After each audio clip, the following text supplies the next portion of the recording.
Dalam nama Bapa dan Putra dan Roh Kudus. Amin. Shalom Aleihim. Selamat pagi saudara-saudaraku yang terkasih di dalam kasih Kristus. Kita berjumpa lagi di dalam perenungan hari ini, tanggal 4 November 2022. Janganlah kalah cerdik. Bacaan itu di hari ini diambil dari Filipi 3 ayat 17 sampai dengan bab 4 ayat 1 dan Injil Lukas 16 ayat 1 sampai dengan 8. Saudaraku yang terkasih, saya selalu berusaha menjalin hubungan baik dengan semua orang, saudara.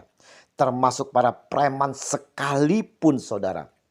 Setiap kali berjumpa dengan mereka saya sapa, saya memberi senyuman, dan saya sharing kepada mereka tentang diri saya bersama Tuhan Yesus. Dengan menjalin hubungan dengan mereka, saudara, saya pun selalu aman kalau pulang terlalu malam. Karena mereka pasti menemani saya. Di luar dugaan pula, saudara-saudara, kehidupan mereka lambat laun menjadi berubah, saudara. Ada yang menjadi tukang ojek, tukang parkir, security, saudara. Bahkan ada yang ditunjuk warga menjadi ketua RT. Luar biasa, saudara. Saat membaca Injil hari ini, saya sangat terkejut. Kenapa? Yesus Tuhan memuji ketidakjujuran dari seorang bendahara, saudara. Lalu Tuhan itu memuji bendahara yang tidak jujur itu karena ia telah bertindak dengan cerdik.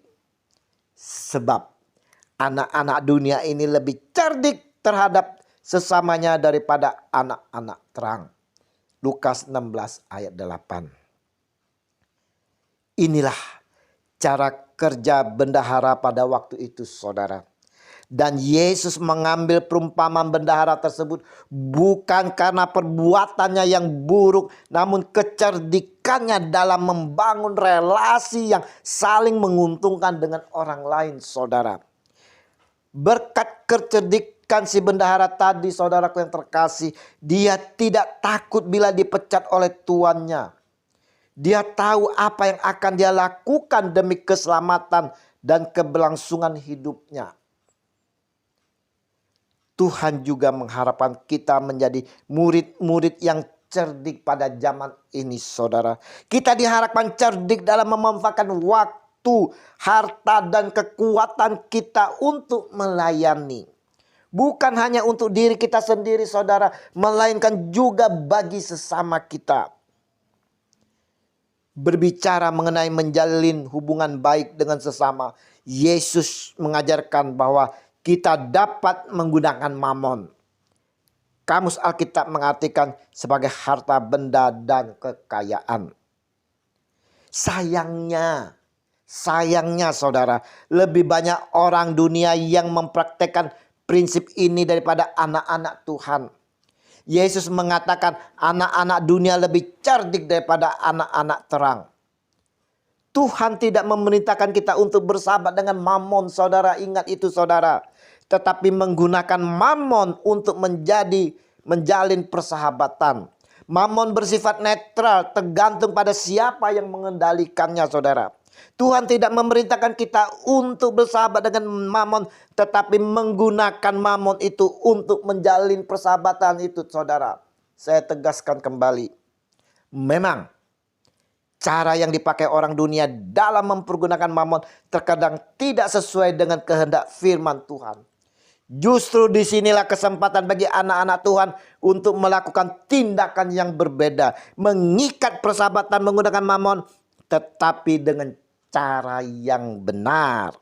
Kita bisa meminta hikmat dari Tuhan untuk dapat menerapkan prinsip ini. Melalui renungan hari ini, saudara-saudaraku yang terkasih, kita diingatkan oleh Yesus agar dapat cerdik dalam menjalin persahabatan. Bukan kita dipanggil untuk cerdik seperti ular dan tulus seperti merpati, seperti yang ada di dalam Matius 10 ayat 16. Yesus tetap mementingkan kebaikan yang membuat kita dapat diterima dalam kemah abadi. Namun melalui perumpamaan ini Yesus sedang memberikan tantangan buat kita. Kalau anak-anak dunia bisa memakai kecerdikan untuk hal yang tidak baik, Mengapa kita sebagai anak-anak terang tidak memakai kecerdikan untuk hal-hal yang baik? Tuhan Yesus memberkati kita sekalian, di mana saja kita berada. Amin. Dalam nama Bapa dan Putra dan Roh Kudus. Amin. Shalom Aleihim.